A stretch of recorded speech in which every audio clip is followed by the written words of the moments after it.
தாமதமாக துவங்கியதற்கு நான் தான் காரணம். அதற்காக உங்களிடம் என்னுடைய மன்னிப்பை தெரிவிச்சுக்கிறேன். நான் ஒரு துவக்க விழா இங்கே வந்திருக்கக்கூடிய பத்திரிகையாளர்களுக்கும் ஊடக நண்பர்களுக்கும் மேடையில் வீட்டிருக்கக்கூடிய திரை ஆளுமைகளுக்கும் இது ஒரு வழக்கமான ஒரு விழா. ஆனால் சாமுக்கும் அவனை சுற்றி இருக்கக்கூடிய புதியவர்களுக்கும் தங்களுடைய வாழ்க்கையை துவங்குகிற ஒரு நாள். அது ரொம்ப முக்கியமான ஒரு நாள். நிறைய பூஜை பார்த்துருக்கோம். எல்லா பூஜையும் ரொம்ப பிரம்மாண்டமாக நடக்கும். ஆனால் அதற்கு பின்னால் அந்த படம் சார்ந்த கிளைகள் என்னன்னு கேட்டால் நம்ம மனசுலேயே நிற்காது. ஸோ நான் எனக்கு இங்கே உட்காந்துருக்கும் பொழுது நீங்கள் எல்லோரும் பேசிகிட்டு இருக்காங்க, காது சத்தம் கேட்டால் கூட எனக்கு சேதுவை எப்படி தொடங்கணுன்றது தான் ஞாபகத்தில் வந்துக்கிட்டே இருக்குது. அவன் இப்போ சிரிச்சுக்கிட்டு நிற்கிறான். இப்படிலாம் நாங்கள் சிரிச்சுக்கிட்டுலாம் கூட இல்லை. முதல் படத்தை துவங்கும் போது ஒரு பதட்டத்தோடையே இருப்போம். ரொம்ப பழைய கதையாக இருந்தாலும் இங்கே நிறைய புதியவர்கள் இருக்கிறதுனால அந்த கதை உங்களுக்கு புதுசாக இருக்கும்னு நான் நம்புகிறேன். நான் 88, 89 காலகட்டங்களில் சென்னைக்கு வந்துட்டார் பாலா. நானும் அவர் தான் சென்னைக்கு ஒன்றா வந்தோம். அவர் பாலுமேந்திரா சார்ட்ட உதவி இயக்குனராக சேர்ந்து 93 முதல் முறையாக படம் பூஜை போடப்பட்டது. பாலா இயக்குனராக அறிமுகப்படுத்தப்பட்டார். அந்த படத்துக்கு பேர் அகிலன். தமிழ் சினிமா வரலாற்றிலேயே அல்லது இந்திய சினிமா வரலாற்றிலேன்னு கூட சொல்லலாம். காலையில் பூஜை போட்டு அன்றைய மாலையே படம் ட்ராப் ஆன படம் அந்த படம் தான். அப்படி ஒரு ஹிஸ்ட்ரி அந்த படத்துக்கு இருக்குது. அகிலன்ற டைட்டிலில் காலையில் பூஜை, மாலையே இந்த படம் ட்ராப் இனிமேல் பண்ண மாட்டாங்க அப்படின்னு சொல்லியாச்சு. அதற்கு பின்னால் பல நாயகர்கள். இந்த பாலான்றவர் யார் அப்படின்னா, பாலு மகேந்திரான்ற அப்படின்ற அந்த ஒரு மரத்திலிருந்து பறிக்கப்பட்ட ஒரு பழம். அது அன்னைக்கு விதைக்கப்பட்டது. ஆனால் முளைக்கலை. அது முளைக்காமல் அப்படியே நின்று போயிடுச்சு. கிட்டத்தட்ட பட்டு போயிடுச்சுன்னு கூட சொல்லலாம். அதற்கு பின்னால் நிறைய புதுமுகங்கள் அந்த படத்தில் நடிக்கணுன்ற கிட்டத்தட்ட அன்றைக்கு பீக்கில் இருந்த திரு ரஜினிகாந்த் அவர்களும் கமலஹாசன் அவர்களும் தவிர, மூத்த நடிகர்கள் தவிர எல்லா நடிகர்களுமே அந்த கதைக்குள்ளே போயிருப்பாங்க அந்த கதைக்கு. இது போக நிறைய புதுமுகங்களை பார்த்து புதிய தயாரிப்பாளர்கள் அது இதுன்னு பார்க்காத ப்ரொடியூசர்ஸே கிடையாது, பார்க்காத ஹீரோஸே கிடையாது. இன்றைக்கி இருக்கிற பெரிய பெரிய ஸ்டார்லாம் அதில் கமிட் ஆகிருக்காங்க. அந்த தகவல் தவறான தகவலாக இருக்காதுன்னு நினைக்கிறேன். நான் அல்டிமேட் ஸ்டார் கூட அந்த படத்தில் கமிட் ஆகி அப்புறம் பண்ணாமல் இருந்தவர் தான்.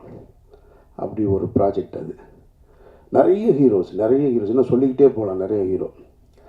அப்புறம் திரும்ப 97 கந்தசாமின்ற சசிகுமார் இருக்காங்க, நம்ம நடிகர்.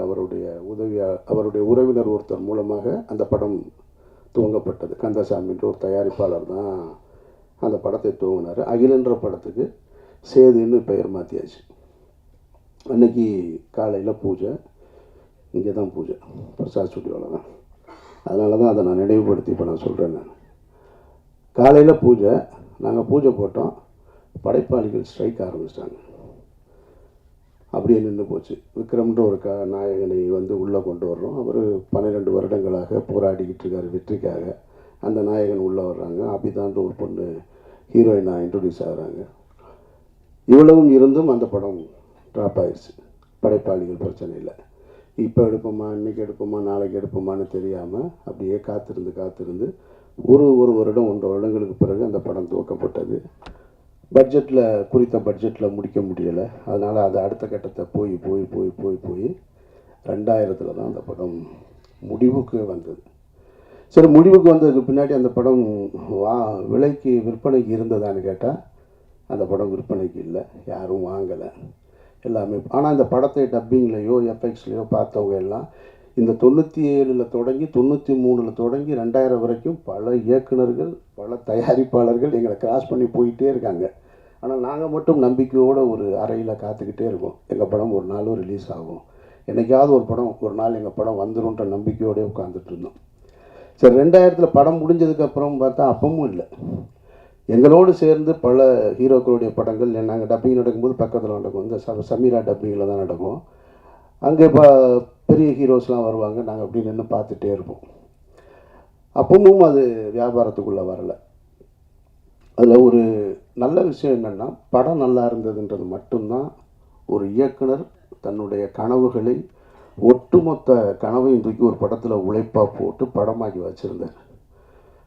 அது அது அவருக்காக மட்டும் செஞ்சதில்லைன்றதான் ரொம்ப முக்கியமானது. அதை நம்ம கவனிக்கணும். அதை ஒரு டைரக்டர் இன்றைக்கி படம் எடுக்கிறாருன்னா அது உனக்கானது மட்டும் கிடையாது, ஒரு தலைமுறையை உருவாக்குறது. இது ஒரு தனி மனிதனுடைய இது இல்லை, ஒரு தலைமுறையை உருவாக்குறது. பாலுமகேந்திரான்ற மரத்திலிருந்து அந்த பழத்தை எடுத்து 2வது முறையாக விதைக்கப்பட்டது தான் சேது. அது விதைச்சது சாதாரணமாக முளைச்சது. அங்கேருந்து தான் அமீர்னு ஒருத்தன் வந்தேன். அங்கேருந்து தான் சூர்யான்ற ஒரு நடிகர் உருவாக்கப்படுறார். அங்கேருந்து தான் விக்ரம்ன்ற ஒரு மாபெரும் நடிகர் உருவாக்கப்படுறார். சூர்யான்ற நடிகர் தான் பல கம்பெனிகளை உருவாக்குறாரு, பல இயக்குநர்களை அறிமுகப்படுத்துகிறாரு. அமீர்ன்ற ஒரு இயக்குனர் வரும் பொழுது சசின்ற ஒரு இன்னொரு இயக்குனர் வரும். இன்னொரு சசின்ற ஒரு இயக்குனர் வரும்போது சமுத்திரக்கனி வர்றான், கஞ்சா கருப்பு வர்றான், நமோ நாராயணன் வர்றான், புதிய புதிய தயாரிப்பாளர்கள் வர்றாங்க. இப்படி போய்கிட்டே இருக்குது.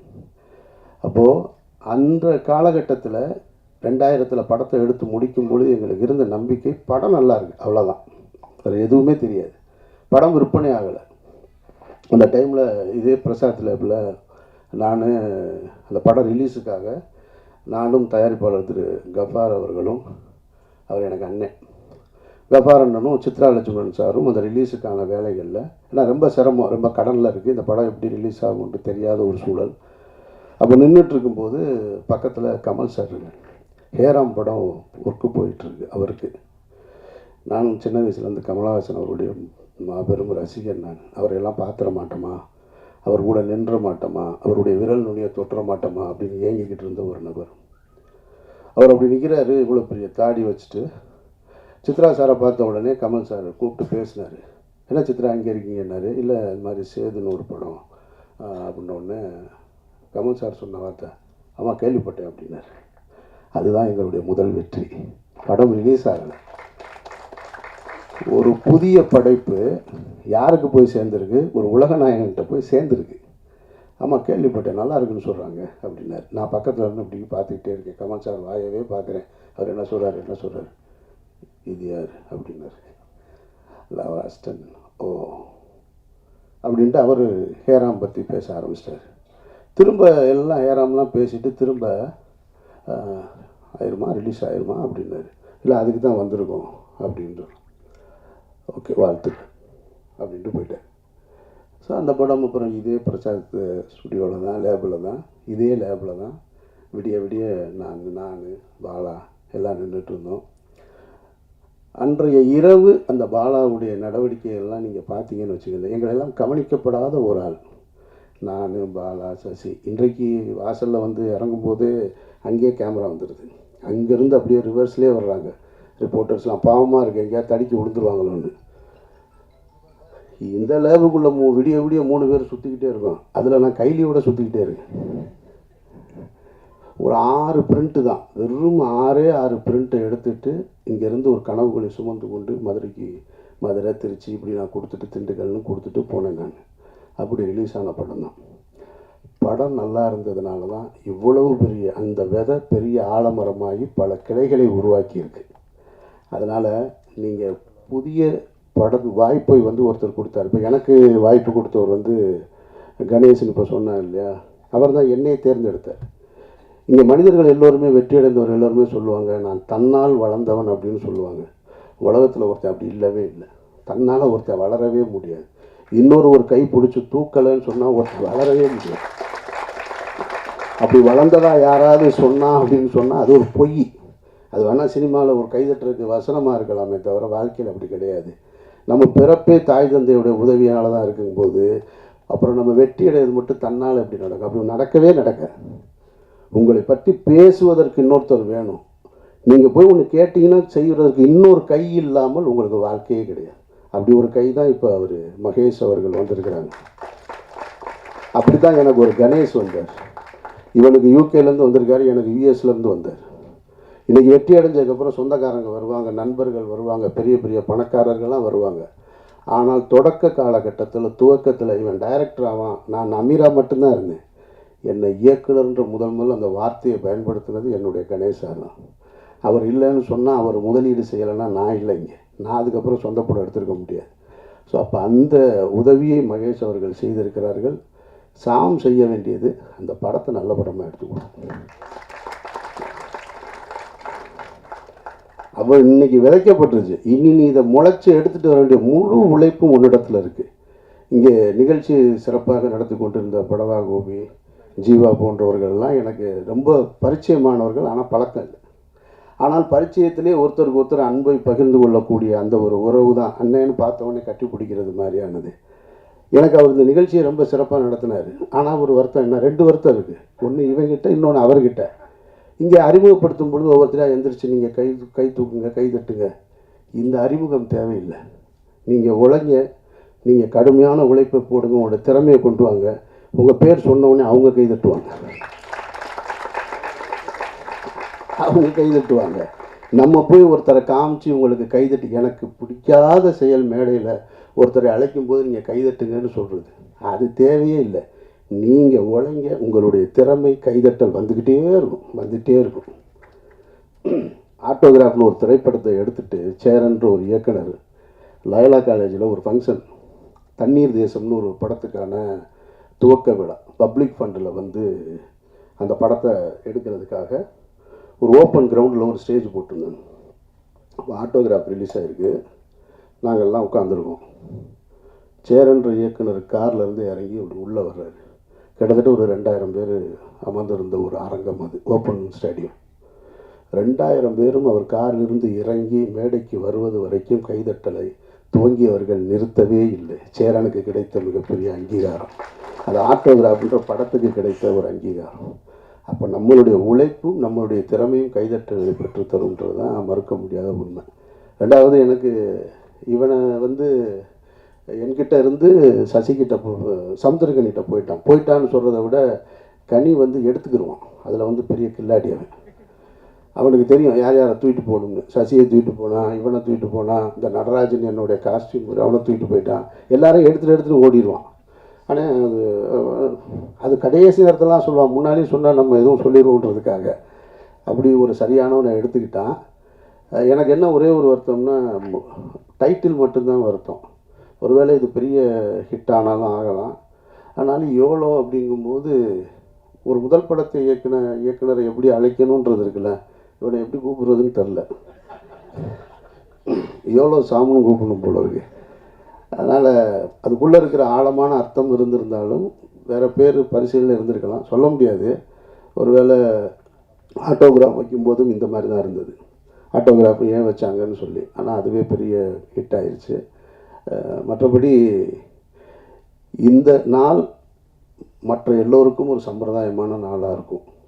இந்த விழாவும் ஒரு சம்பிரதாயமான விழாவாக இருக்கும். ஆனால் இதில் உழைக்க இன்றைக்கு அந்த விதைக்கப்பட்டவர்களுக்கு ஆத்மார்த்தமாக வந்து நிற்கிற எல்லோருக்குமே வந்து என்னுடைய நன்றியை நான் தெரிவிச்சுக்கிறேன். ஏன்னா இதுலேருந்து எவ்வளோ பேர் வரப்போகிறாங்கன்னு தெரியும். பாலுமகேந்திரா சார் வந்து உங்களுக்கு தெரியும், பாலுமகேந்திராட்ட வந்து நிறைய கனிகள் எடுத்து விதைக்கப்பட்டது. ஒரு பக்கம் வெற்றிமாறன் டீமு, ஒரு பக்கம் ராம் போன்றவர்கள். பாலாட்டிருந்து வந்தவங்க தான் நாங்கள் எல்லாருமே. ஆனால் ஒரு கட்டத்தில் நின்றுச்சு. இப்போ எனக்கு பின்னால் சசி, சமுத்திரகனி, அப்புறம் துரைவாணன் ஒரு இயக்குனர் எனக்கிட்ட இருந்து வந்தான். ஆக்சுவலாக அவங்க உடல்நிலை சரியில்லாமல் ஒரு படம் இயக்குனா நான் இறந்துட்டான். ஸோ ஒரு சின்ன கேப் விழுந்துருச்சு. அந்த கேப்பை திரும்ப அந்த தோட்டத்தை துவங்குவதற்கு வந்து சாம் வந்திருக்கான். இதை எடுத்துகிட்டு போகணும். இன்னும் எனக்கு ஒரு ஆசை இருக்குது. சரி, என்கிட்டருந்து வர்ற அசிஸ்டன்ஸ் யாராவது அடுத்த கட்டத்தை நோக்கி போகணும் அப்படின்ற ஒரு ஆசை இருந்துக்கிட்டே இருக்குது. அதை செய்வான்ற நம்பிக்கையோடு இருக்கேன் நான். பாலா வந்து பருத்தி வீரன் முடிச்சுட்டு, நான் மௌனம் பேசியதை முடிச்சு, ராம் முடிச்சு, பருத்தி வீரன் முடிச்சதுக்கப்புறம் என்னை கூப்பிட்டு ஆஃபீஸில் உட்காந்து பேசும்போது ஒரு வி ஃபைண்டர் எடுத்து கையில் கொடுத்தாரு. இந்த வி ஃபைண்டரை கொடுத்து, இது என்னன்னு தெரியுமாடா அப்படின்னு. தெரில, சொல்லு அப்படின்னு. இது வந்து பாலுமகேந்திரா சாருக்கு அவருடைய குருநாதர் கொடுத்தது. அவர் பாலுமகேந்திரா சாருக்கு கொடுத்தார். பாலுமகேந்திராட்ட இருந்து பல பேர் எவ்வளவோ பேர் வந்து போயிருக்காங்க. ஆனால் அவர் எனக்கு கொடுத்தார். நான் உனக்கு கொடுக்கல. எப்போ கொடுக்கல? மௌனம் பேசியதே கொடுக்கல, ராமுக்கும் கொடுக்கல. பருத்தி வீரன் முடிச்சதுக்கப்புறம் உன் கையில் கொடுத்தேன்னு என் கையில் கொடுக்குறேன். இப்போ அதை நான் வாங்கி வச்சுட்டு யாருக்கிட்டையாவது கொடுக்கணுன்னு இருந்தேன். சசி வந்துட்டான். சசி வந்து சுப்பிரமணியபுரம்ன்ற ஒரு மாபெரும் படத்தை, ஒரு காவியத்தை கொடுத்துட்டு போயிட்டான். ஆனால் சரி கொடுக்கலாம் அப்படின்னு நினைக்கும் போது நமக்கும் ஒன்று இருக்கும்ல, நம்ம 3 படம் பிடிச்சதுக்கப்புறம் தானே கொடுத்தாங்க, இவனுக்கே முதல் படத்தில் கொடுக்கணும் அப்படின்னு ஒரு எண்ணம் தான். கொடுத்துருக்கணும் உண்மையிலே அவன் கையில். ஆனால் அது ஒரு வகையில் கூட நல்லதாக போச்சு கொடுக்காமல் இருந்தது. ஏன்னா அது யாருக்கிட்ட போகணும்னு அது முடிவெடுத்துக்கிறது அப்படின்னு நான் நினைக்கிறேன். நான் ஏன்னா அவன் அடுத்து டைரக்ட் பண்ணல, அடுத்தடுத்து முழு நேர நடிகராக மாறிட்டான். அப்போ கொடுத்துருந்தேன்னு வச்சுங்க, அங்கேயே தேங்கி இருந்திருக்கும். அப்போ அது இன்னும் என்கிட்ட தான் இருக்குது. அதை பெறுவதற்கான சந்தர்ப்பம் சாமிக்கிட்ட இருக்குது. இறைவன் அருள் இருந்தால் அதை நீ பெற்றுக்கொள்ளலாம். மற்றபடி இந்த ஒட்டுமொத்த குழுவிற்கும் என்னுடைய நெஞ்சார்ந்த வாழ்த்துக்கள். ரமணா, சிவா, மற்றபடி புதிய கலைஞர்கள் எல்லோருக்கும் என்னுடைய நெஞ்சார்ந்த வாழ்த்துக்கள். இறைவன் அருளால் இந்த படம் மிகப்பெரிய படமாக வரணும் அப்படின்னு நான் வாழ்த்துறேன். நன்றி.